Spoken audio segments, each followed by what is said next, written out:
Que no te confundan, la vida tiene sentido. Esperando a Godot es la pieza del gran dramaturgo irlandés Samuel Beckett, escrita en francés y considerada por muchos críticos literarios como la obra teatral más importante de la segunda mitad del siglo XX e incluso de toda la centuria. Sus protagonistas son dos vagabundos, Vladimir y Estragón, que se hallan en el campo junto a un camino solitario donde lo único que hay es un arbolillo sin hojas que recuerda vagamente una cruz o una horca. Están esperando a un misterioso personaje llamado Godot. La cita con Godot se hizo en un indefinido pretérito bajo circunstancias muy confusas. El lugar y la hora de la cita no se hallan bien determinados. En otras palabras, no están seguros de nada. Vladimir y Estragón están preocupados porque no disponen más que de una zanahoria y unos pocos nabos para comer.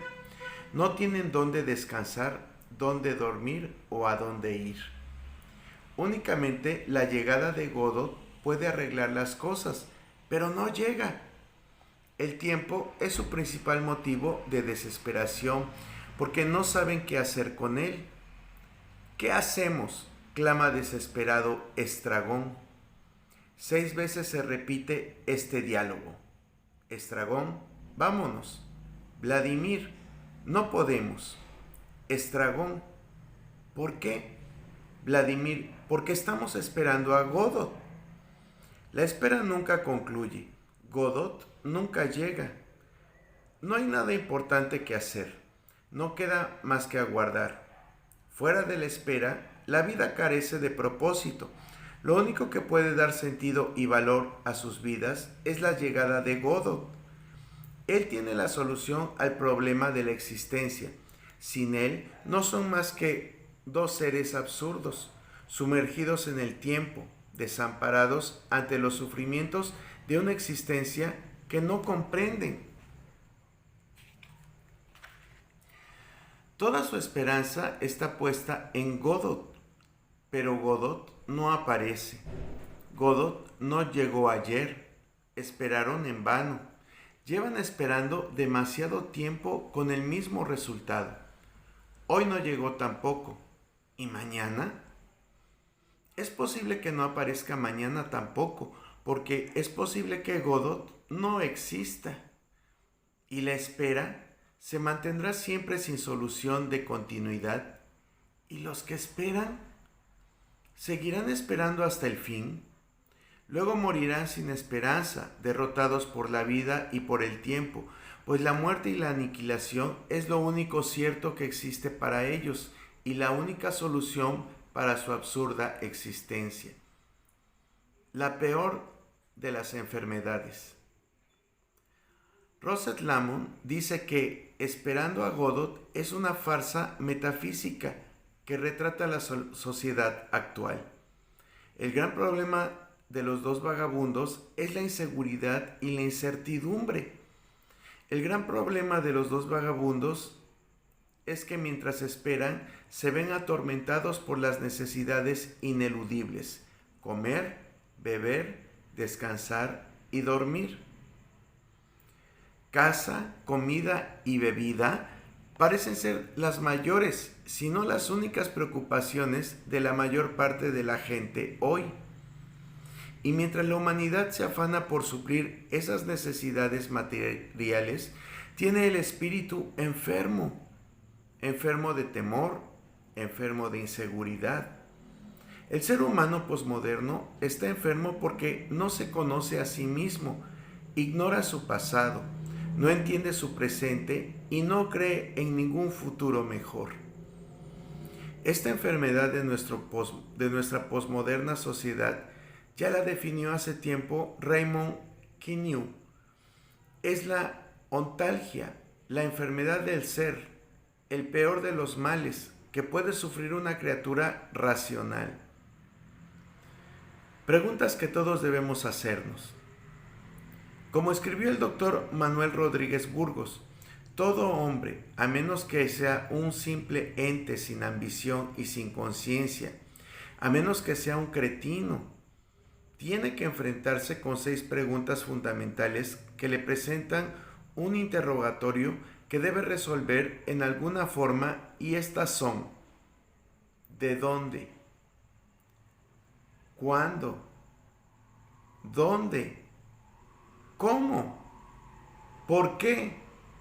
¿Y a dónde? 6 preguntas vitales que se pueden incluso reducir a las 3 clásicas: ¿quién soy? ¿De dónde vengo? ¿Y a dónde voy? Buscando respuestas para encontrar certezas. Todos tenemos la ineludible necesidad de dar respuesta a estas interrogantes para que adquieran significado y sentido nuestra existencia. Para saber a dónde me dirijo, necesito saber de dónde procedo y, sobre todo, quién soy. Por eso, la mujer y el hombre posmodernos viven como en una agonía interminable. Este vacío espiritual únicamente se puede llenar con la certidumbre en cuanto a nuestro origen y destino. Y esa certidumbre se encuentra en la respuesta a las preguntas vitales, pero al parecer nadie conoce las respuestas. Se nos ha inculcado que todo lo existente, toda la vida que bulle en este planeta, viene de la nada, que no hay un objetivo ni un propósito para la existencia, que estamos aquí por accidente, que una gran explosión cósmica dio origen a la existencia y que otra catástrofe le pondrá fin. La mayor y más trágica de las burlas. ¿Es extraño entonces que la mujer y el hombre posmodernos se encuentren enfermos desde la misma raíz de su ser? Porque si no hemos sido creados con un plan definido, si no somos más que un accidente físico-químico de la materia, una mera excrescencia de alguna charca pleistocénica, ¿qué es entonces la vida? ¿Qué es la existencia? ¿Qué soy yo? En esas condiciones, la vida no es más que una gigantesca burla. El ser humano no es más que un macabro chiste cósmico. La existencia no es más que una tragicomedia absurda. Y la humanidad la constituimos miles de millones de vagabundos cósmicos desamparados que se hallan a la espera de un Godot que nunca vendrá. Y el dolor, y las lágrimas, y la angustia, y los clamores, ¿nadie escucha todo esto? Cuando alguien aterrorizado lanza su grito lastimero ante el misterio, pidiendo respuesta, no escucha más que el eco de su propia voz que le confirma sus temores. No hay nada ni nadie, me hallo solo ante la vida y ante la muerte. Hay razón para esta enfermedad del ser. La hora de las tinieblas. Vivimos en una época singular y única, una época de urgente búsqueda del sentido y significado de la existencia. Cuando la humanidad hace frente a un cataclismo como el que nos amenaza, la extinción por la crisis energética, la contaminación, el hambre, la superpoblación, se intensifica la búsqueda de las respuestas vitales. Jacques Maritain dice que todo ser humano en el fondo busca su posición práctica y concreta ante Dios y su destino incluido, y que esa búsqueda se convierte en la característica dominante de una época o una cultura. Hoy, la gran preocupación que caracteriza a nuestra cultura es la búsqueda del significado y el sentido de la existencia. Observamos a nuestro alrededor y hallamos las características de nuestra época. El temor, el miedo y hasta el pánico se han convertido en un signo de los tiempos. La ciencia y la razón han dejado de ser los dioses ecuménicos de la modernidad. Ahora la humanidad está volviendo al reino del espíritu. A eso se debe el auge de los cultos orientales y el triunfal retorno de los brujos. En este posmoderno siglo XXI, las masas vuelven a recorrer las sendas antiguas en busca de los dioses. Y esto, evidentemente, no te resulta ajeno, pues tú, como joven, con inquietudes, también te preocupas y andas buscando un sentido a la vida, a tu vida. Los adultos y los viejos pertenecen al pasado y al presente. Los jóvenes pertenecen al presente y al porvenir. El mundo del futuro es de los jóvenes. Y si se asegura que ya no hay futuro para el mundo y que la juventud actual es una generación sin futuro, ¿para qué quiere el presente? Si la palabra fin se está escribiendo en la negra cortina del porvenir y si, como afirman muchos, el telón que cerrará el drama mundial caerá muy pronto, ¿para qué vivir? Esta es quizás la causa fundamental de la crisis de la juventud actual. La juventud pasa por su hora de tinieblas en nuestra generación, como escribió el poeta colombiano Rafael Pombo.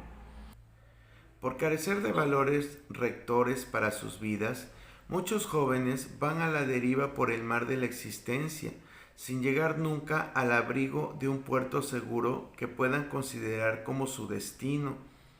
Repiten la misma rutina sin nunca escapar del círculo vicioso existencial.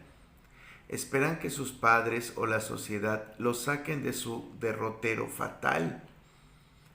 Parecen incapaces de encontrar dentro de sí mismos los recursos necesarios para romper el ensalmo de la insignificancia y detener la caída hacia la ruina.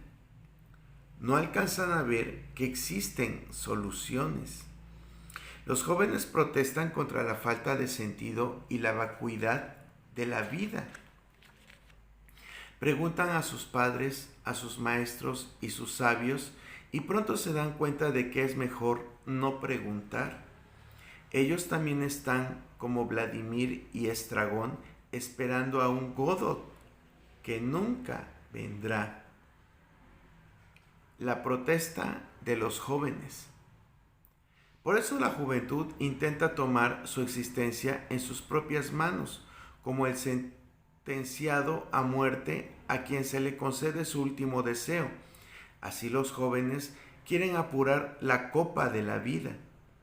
Y como se les ha enseñado que gozar de la vida es conseguir el máximo placer posible de forma inmediata, apuran la copa a dos manos y de un solo sorbo. Esta filosofía de la vida la definió el antiguo profeta hebreo Isaías con una sola frase: comamos y bebamos, que mañana moriremos. Otros jóvenes protestan y toman su venganza contra la vida en forma más drástica. Por ejemplo, en Francia, ante la vista horrorizada de una multitud, 12 jóvenes se rociaron gasolina y se prendieron fuego.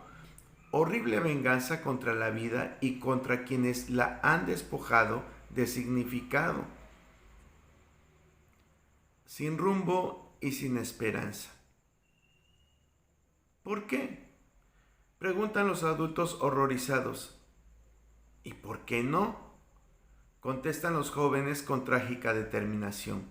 Si el mundo se acerca a la autodestrucción, si el universo va a tener su fin, si la vida no tiene sentido ni propósito, si dentro de unas décadas vamos a morir como insectos, sin que nadie lo sepa, sin que nadie lo lamente y sin que nadie proteste, ¿por qué no morir hoy? ¿Por qué no ahorrarnos unas décadas de sufrimiento? ¿No dijo un filósofo que el suicidio es el mayor acto de libertad? Así, el suicidio se ha convertido en muchos países desarrollados en la segunda causa de muerte entre los jóvenes. Se suicidan porque no hayan razón para seguir viviendo. Es la gran tragedia de esta sociedad posmoderna. Traición en el desierto. Hubo un tiempo cuando el mundo puso sus esperanzas en el humanismo. la filosofía, prometió la edad de la razón, la ciencia, la edad de oro, y la política, la edad de la paz. Hoy la gente está desengañada y desencantada de las instituciones religiosas como guías infalibles, de las teorías científicas como dogmas indiscutibles y de las ideologías políticas como panaceas fiables. Sus antiguos guías los abandonaron en el desierto. Traicionados en la hora más sombría, hacen frente solos y desamparados a su negro destino. Buscan saciar la sed de su alma, pero todas las cisternas se han secado. Bien lo expresó el poeta mexicano Amado Nervo, con su profunda sensibilidad. Inútil la fiebre que aviva tu paso, no hay agua que pueda calmar tu ansiedad. Por mucho que bebas, el alma es un vaso que solo se llena con eternidad. Una voz en el desierto. Pero tú y yo nos rebelamos contra esta conclusión. Algo dentro de nuestro ser nos dice que el maravilloso espectáculo del universo y hasta la más diminuta célula deben tener un origen racional y un propósito definido. En la naturaleza todo indica una finalidad: el insecto, la hierba, el árbol, la bestia y el astro tienen su razón de ser. Únicamente el ser humano, lo mejor que hay sobre el planeta, será el que carezca de un destino y una finalidad dignos de su grandeza.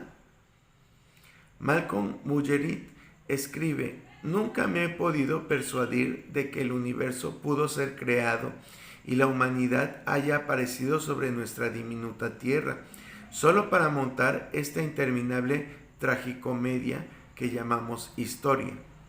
Tiene que haber algún otro destino. ¿Existe otro destino? Claro que sí. Maurice Clavel expresa así la alternativa: hoy en día, o Dios o la nada. Muchos concuerdan que, en efecto, es la única opción. Ante las interrogantes sobre el sentido de la vida y el origen del dolor, la alienación y la muerte, en medio de la confusión de respuestas y opiniones registradas en la historia, hay una que se mantiene en pie. Es volver a los orígenes, descubrir de dónde venimos para averiguar hacia dónde vamos, investigar lo que fuimos para comprender lo que somos y lo que podemos llegar a ser. Y todo eso lo podemos encontrar en las Sagradas Escrituras, que han resistido incólumes el paso de los milenios, a pesar de que no ha habido otro libro más atacado y que más gobernantes despóticos y autoritarios e incluso dirigentes religiosos hayan querido destruirlo, ya sea físicamente o socavando sus afirmaciones. En la Biblia se descorre el velo. En ella encontramos al Creador sin deformaciones humanas interesadas. Y si Dios creó a la mujer y al hombre, Él conoce todas las respuestas. Él conoce el propósito de la existencia, pues nada hizo sin propósito. Siendo el hacedor del universo, de nuestros primeros padres, es el único que conoce realmente el secreto de la felicidad. El Dios de la creación puede aclararme lo que soy yo como persona, lo que habría podido ser y lo que puedo llegar a ser. Este Dios es el que nos propone a cada uno de nosotros que nos conozcamos a nosotros mismos para poder luego conocerlo a Él y recobrar el paraíso perdido. Hay una voz que clama en el desierto. El clamor de esa voz es un clamor de esperanza. Entonces, hay futuro. Podemos hacer planes para mucho tiempo. No hay límites para nuestras posibilidades. Es necesario abandonar el vocabulario del pesimismo que se refiere a tragedias naturales o provocadas por el hombre. crisis sociales y políticas, y nuevas epidemias incontroladas e incontrolables, degradación medioambiental, la nueva esclavitud de las drogas, abuso y criminalidad imparables, que parecen ser la tónica dominante de todos los noticiarios en este principio del tercer milenio. Es necesario aprender el vocabulario del optimismo, que maneja los conceptos de la esperanza, del éxito y del desarrollo, tanto individual como social, de la consecución de un sitio para ti, para cada cual en la cumbre.